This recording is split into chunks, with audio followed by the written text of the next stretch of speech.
ஏன் ஆம்பளை அழக்கூடாது? படம் பார்க்கல ஒரு சீன்ல ரஜினி அழுதா அப்படியே கதறிடுறமே. ஏன்னா ஆம்பளை அழுது பார்த்தது இல்லை. வீட்டில் அம்மா அழுதா தர்மா சும்மா இந்த சீனை எங்கிட்ட போடாதுங்க. ஆனா அப்பா லேசா கண் கலங்கிட்டா பொசுக்குன்னு மனசு உடஞ்சு போகுது. ஏன் ஆண் அழக்கூடாதுன்னு சொல்றான். ஆண் அழக்கூடாதா? ஆணும் அழுவதற்குரியவன் தான். ஆனா இங்க எல்லாருக்குமான ஒரு கட்டுப்பாடு இருக்கு. ஒரு பெண் என்பவள் இப்படித்தான் இருக்க வேண்டும் என்று அவர்கள் நம்பிக்கொண்டிருக்கிறார்கள். அந்த நம்பிக்கையை உங்கள் செயல்பாடுகளின் மூலமாகத்தான் நீங்க மாற்ற முடியுமே ஒழிய வார்த்தைகளின் மூலமாக மாற்ற முடியாது. அதற்கு இந்த சமூகம் பொறுப்பேற்றுக்கும். நீங்க கவலைப்படாது. அப்ப எங்க சிக்கல் இருக்கு? நான் யார் என்பது குறித்த புரிதலில் சிக்கல் இருக்குது. நான் டிபெண்டா இண்டிபெண்டா? முதல்ல அந்த கேள்விக்கு நீங்க வாங்க. அப்பதான் ஃப்ரீடம் கொடுக்கிறதா எடுத்துக்கிறதாங்கிறது உங்களுக்கு தெரியும். கொடுக்கப்படக்கூடிய ஃப்ரீடத்தை நாமெல்லாம் மிஸ்யூஸ் பண்றவான்னு கேட்குறீங்களே. ஃப்ரீடம்ங்கிறது கொடுக்கறதுல எடுத்துக்கிறது.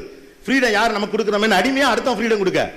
எனக்கு என்னுடைய அளவுகோல் தெரிந்தால், எது சரி என்றும் எது தவறு என்றும் எனக்கு புரிந்தால் என் சுதந்திரத்தை நான் எடுத்துக்கொள்வேன். அடுத்த கொடுக்கிற வரைக்கும் நான் காத்துக்கிட்டு இருக்க மாட்டேன்.